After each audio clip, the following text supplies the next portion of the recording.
ciclos materiais e espirituais. Neste mundo material, o tempo tem ciclos variáveis e o lugar está sujeito a condições diversas. As estações seguem umas às outras e os indivíduos avançam, regressam e se desenvolvem. Em um momento temos a primavera e em outro o outono.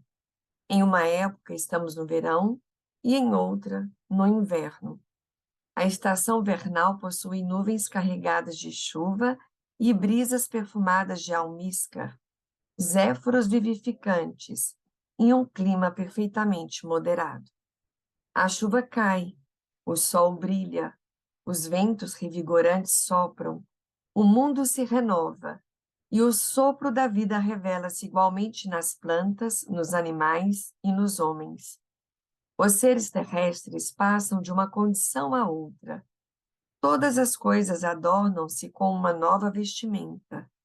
A terra negra cobre-se de grama abundante, montanhas e planícies vestem um manto verde esmeralda.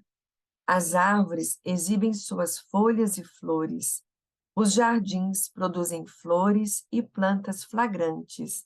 O mundo torna-se outro, e toda a criação é imbuída com uma nova vida. A terra, que estava como um corpo sem alma, encontra um espírito novo e manifesta infinita beleza, graça e encanto. Assim, a primavera traz uma nova vida e infunde um novo espírito. Então vem o verão, quando o calor se intensifica e o crescimento e o desenvolvimento manifestam a plenitude de seu poder. A força da vida atinge sua totalidade no reino vegetal. Frutos e plantações aparecem. Chega o tempo da colheita. A semente se transforma em feixe e são feitas as provisões para os meses de inverno. Vem em seguida o impiedoso outono, com seus ventos insalubres e estéreis, e chega a estação de escassez e penúria. Todas as coisas definham. O ar aprazível se torna desagradável e frio. As brisas primaveris se transformam em rajadas de outono. Árvores, outrora viçosas e verdejantes, murcham e despem-se. Flores e ervas flagrantes se desvanecem em sofrimento, e os delicados jardins tornam-se amontoados sombrios de pó. Depois segue-se o inverno, quando sopram os ventos frios e surgem as tempestades.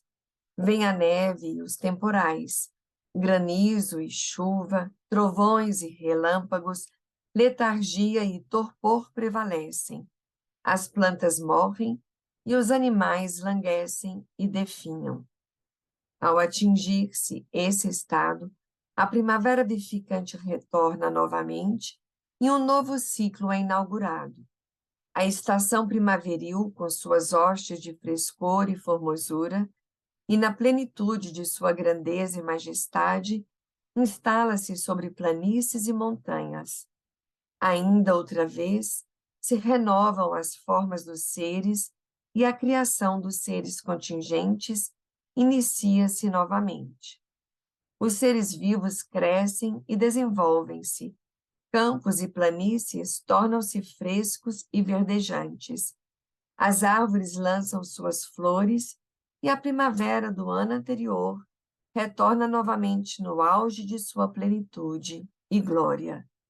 A própria existência das coisas deve sempre depender destes ciclos e sucessões, e através destes ser perpetuada. Tais são os ciclos e revoluções do mundo material. O mesmo acontece com os ciclos espirituais associados aos profetas de Deus. Isto é, o dia do advento dos santos manifestantes é a primavera espiritual, é esplendor divino e graça celestial, é a brisa de vida soprando e o nascer do sol da verdade. Os espíritos são revivificados, os corações são revigorados, as almas são purificadas, toda a existência é colocada em movimento e as realidades humanas são regozijadas e crescem em virtudes e perfeições. Há um progresso universal, as almas se reúnem e os mortos vivificados, pois é o dia da ressurreição, a estação de comoção e agitação, a hora de júbilo e contentamento, e o momento de êxtase e renúncia. Aquela comovente primavera dá lugar então ao frutífero verão. A palavra de Deus é proclamada, sua lei promulgada, e todas as coisas atingem um estado de perfeição. Estende-se a mesa celestial, as brisas da santidade perfumam o Oriente e o Ocidente. Os ensinamentos de Deus conquistam o mundo todo. Almas são educadas, resultados louváveis produzidos. O progresso universal manifesta-se no mundo humano. As graças divinas abrangem todas as coisas, e o sol da verdade brilha acima do horizonte do reino celestial, nas alturas de seu poder e intensidade. Quando o sol alcança seu zênite, começa a baixar e aquela estação de verão do espírito é seguida pelo outono. Crescimento e desenvolvimento são impedidos. Brisas suaves transformam-se em ventos daninhos, e a estação de escassez e penúria dissipa a vitalidade e a beleza dos jardins, dos campos e dos refúgios. Quer dizer, a atração espiritual desaparece, as qualidades divinas decaem, ofusca-se o brilho dos corações, a espiritualidade das almas é atenuada, os vícios usurpam o lugar das virtudes, e a santidade e a pureza se desvanecem. Da lei de Deus, resta apenas um nome, persistindo somente as formas exteriores dos ensinamentos divinos. As bases da religião de Deus são destruídas e aniquiladas. Nada mais resta senão meros costumes e tradições. Aparecem divisões e a firmeza transmuta-se em perplexidade. Os espíritos definham, corações se enfraquecem e almas languecem. O inverno chega, isto é, o frio da ignorância e da inconsciência envolve o mundo e prevalecem as trevas dos desejos incontroláveis e egoístas. Vemos então apatia e oposição, coindolência e insensatez, baixeza e qualidades animais, frieza e torpor desumano, assim como na estação do inverno, quando um globo terrestre é privado da influência dos raios do sol, ficando desolado e sombrio.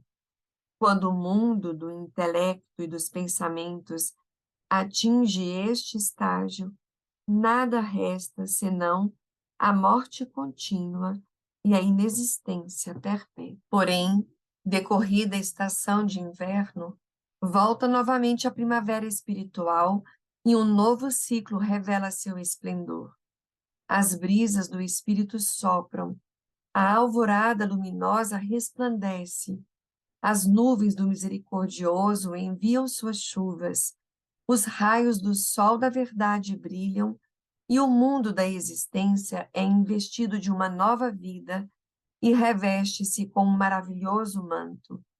Nessa nova estação, reaparecem, talvez com esplendor maior, todos os sinais e dádivas da primavera passada. Os ciclos espirituais do sol da verdade, assim como os ciclos do sol material, estão em um estado de movimento e renovação perpétuos. O sol da verdade pode ser comparado ao sol material, que nasce em muitos pontos diferentes. Num dia, no signo zodiacal de Câncer, e noutro, no signo de Libra. Num dia, seus raios são lançados de Aquário, e em outro ainda, eles provêm de Áries. O sol, entretanto, é único, uma mesma realidade. Aqueles que possuem conhecimento verdadeiro são amantes do sol, sem apego aos pontos de seu alvorecer. Aqueles que são dotados de percepção são buscadores da própria verdade, não de seus expoentes e manifestações. Assim, inclinam-se em adoração diante do sol, qualquer que seja o signo, e sobre qualquer horizonte acima do qual possa aparecer, e buscam a verdade em qualquer alma santificada que a possam revelar. Tais pessoas, inevitavelmente, descobrem a verdade e não são veladas da luz do sol do firmamento divino.